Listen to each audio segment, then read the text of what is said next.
Knowvation supports both searching and browsing. And so searching is where you enter a keyword or phrase into the box and press go, much like you would with Google. And browsing is where you've organized your files in a file folder hierarchy, much like you'd have on your laptop, so that you can navigate your way down through a folder structure to find the files that you're looking for. We have various interface options because we think of Knowvation being built to support all ranges of users on a continuum, from those that are very, well, just beginners at searching and really don't know how to search, all the way up to very sophisticated searchers. And so I'll start with our simplest search screen interface. We call it our basic. You're looking at it now. And so here you can enter text. That would be a word or phrase in this box. And I thought I would show you a sample customer. And I can't show you, of course, intelligence community agencies, but this is the Wyoming State Library. And this is the Knowvation interface, where they've organized their collection into newspapers and places and publications and so on. And so this is how it would work in real use. So the next level interface is our more advanced text search interface. And from this interface up here, I have the full text search box, again, where I can enter a keyword or phrase. But down the left-hand side, I have various metadata fields. And these metadata fields are always configured in really for each customer, but it's easy to change the names on these fields, of course. While I'm here, I'll show you that we have different types of searching techniques. So exact, for example, if you put in the singular form of a word, it would not pick up the plural. Boolean allows word stemming. If you put the singular form of the word in, it'll pick up the plural. Concept is expanding your word or phrase into like words or phrases. And so if you were to search on the word concrete, you'll get a hit on cement. Or search on soil, you'll get a hit on dirt. Or street, you'll get a hit on road. Pattern searching is a fuzzy text type search that helps you overcome misspellings in your query, misspellings in the document, and we have one of those to show you today, or OCR errors. And then similar is where you have a block of text and you're looking for documents that have a similar block of text in them. So then if I go over here and I click on the globe, I'm now to the most advanced search interface, where I've included a base map to aid in my searching. And this base map can be used both to begin my query, but also to display my data hits. And I thought, again, I would take you over to a customer, Wyoming State Library, and show you what their base map looks like. Now, of course, because it's Wyoming, it immediately focuses in on just the state of Wyoming. But again, you can see here, I have the full text search box. I have the metadata fields down the left. I have the base map in the middle. But they've really given you a nice look and feel so that this fits well in their website.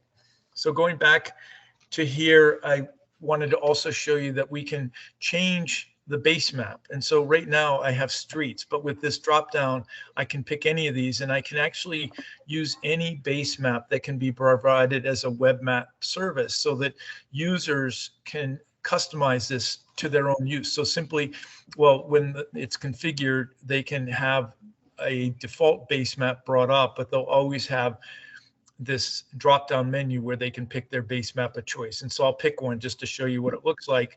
And then I'll go back because I like using streets. So while I'm here, I wanted to show you under the browse hierarchy. So again, this is where you've organized your documents into a folder hierarchy. So here are all the sample documents. If I click on a DOS, you can see I've put them into various continents. I'll click on Europe, and I have now, I see Finland and other European countries. I click on Finland, I'm down to Helsinki. I click on Helsinki and I'm down to a document. So I'll click on this document, I'll view the record. Here it is, it's the Helsinki lease agreement.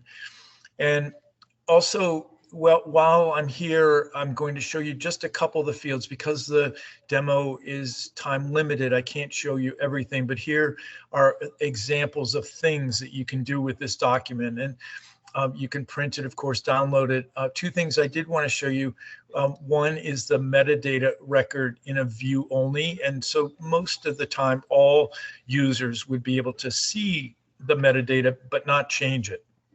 If I click on this pencil, the metadata is now editable, and this would typically be for, well, users that you trust and other admin users. We always view the metadata record as a living, breathing organism. And now I'm going to go back into Knowvation to do a couple text searching examples. And again, I'm showing you a product that you already own and hopefully helping you understand some of the things that you can do with that product. And so now I'll go back and I'll show you a couple searches that I wanted to. So here I have my searches, and this is a functionality within Knowvation where you can save queries. So you build a query and you can save it, and that way you don't have to recreate it each time. You can just click on the query and go. It's also handy because you can be sent alerts in the event that there's a new document added to the collection for, say, your country. You're an analyst for one country. You can be sent an alert that there's a new document in the collection that you might want to look at. And so right here, I'll first start with the OCR Julia document, and I'll open this document right here.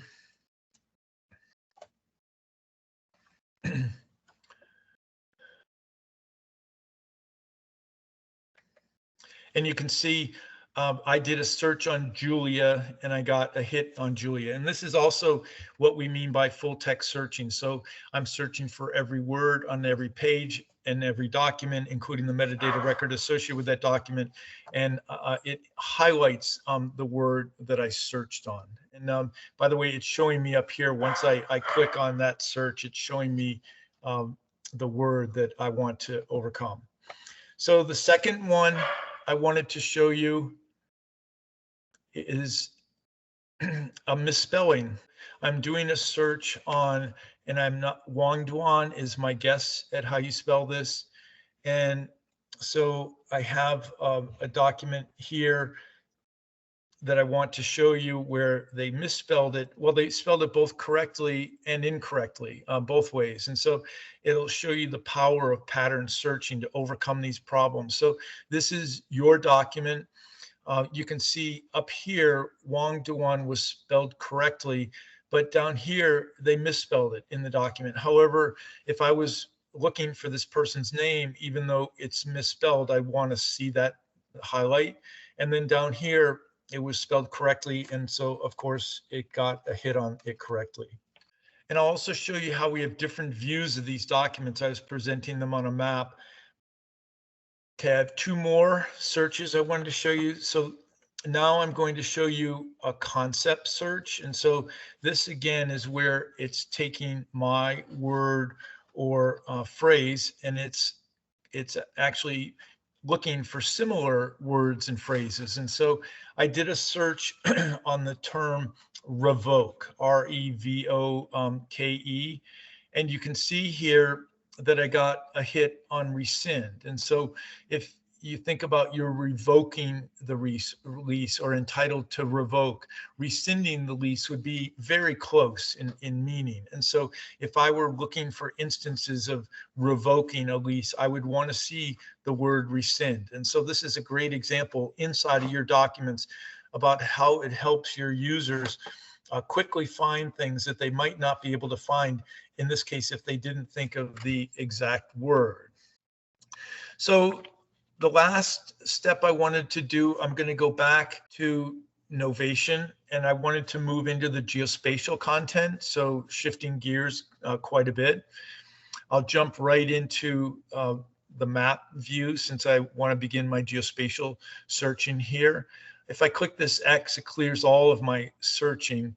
And what I'd like to do is I'll just do a little search over Austria, and it picks up these documents. And again, these are documents that you provided to us. So I'm going to view this one. I click here to see the document, and once it comes up, I know we digitized this for you because I remember these green pages, but you'll see on the second page here that I have the address for this particular document in the upper left-hand corner. Now, if I move on, I'll actually begin a search over part of Africa. So this time I'll pick a square and do this and look for content. And so I have a file here that I'd like to look at, and I'll open this one up. And you'll see that it has an address here so that this document has been geotagged.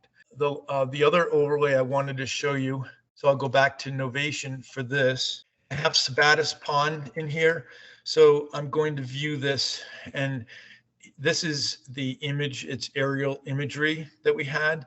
And so I can click on the word project, and it will now project this particular imagery file on my base map.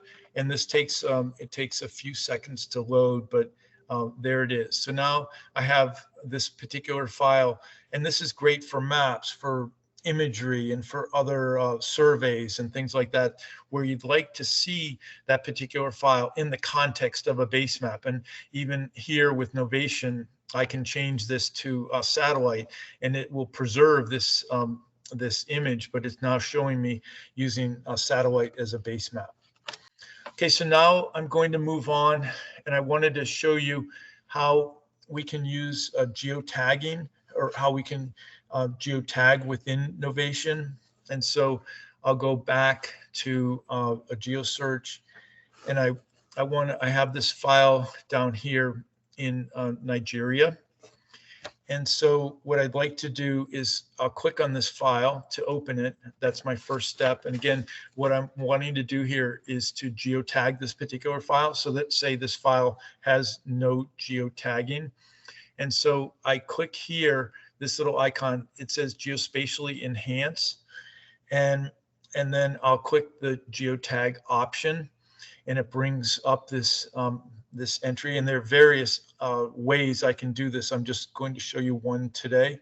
But if I click on entity, it's and then I click on extract, it'll bring up the geotagging opportunities within the document. And now this is where it could be done in an automated manner, but clearly it found 4 opportunities. And so this is where an experienced user can generally quickly look at the document and realize, oh, it should be this one. So I'm going to pick the first one, and I click on a geotag, and now it's successfully geotagged the file. So it's kind of neat. It's looking, the layman description of what it's doing, it looks inside of the document for geotagging opportunities. Those could either be places like an address, or it could be numeric entries like a lat long. It then presents those opportunities to you in a list, and you can pick one or more of those and geotag that document with those geotagging opportunities. So this is UDOT, the Utah Department of Transportation. They had users that work with ArcGIS all day, and they don't want to work in another application. They want to stay in ArcGIS all day. And so we use the Esri Web App Builder to build this widget. It's this rectangular box on the left. And 2 things it does for the user. First, it allows the user to have all of the Knowvation functionality from just within this little box. So they can now search across structured and unstructured content in addition to the structured content that's in Esri. And then also, if you recall, we can have Knowvation pointed at multiple repositories. It's now giving that ArcGIS user access to all of the enterprise content across all of the repositories simply from this little widget. So it's a very powerful capability that gives you the benefit of allowing your ArcGIS users to stay in ArcGIS, which is very familiar to them, yet have all of the search functionality provided by Knowvation across all of the unstructured content. Thank you very much for watching.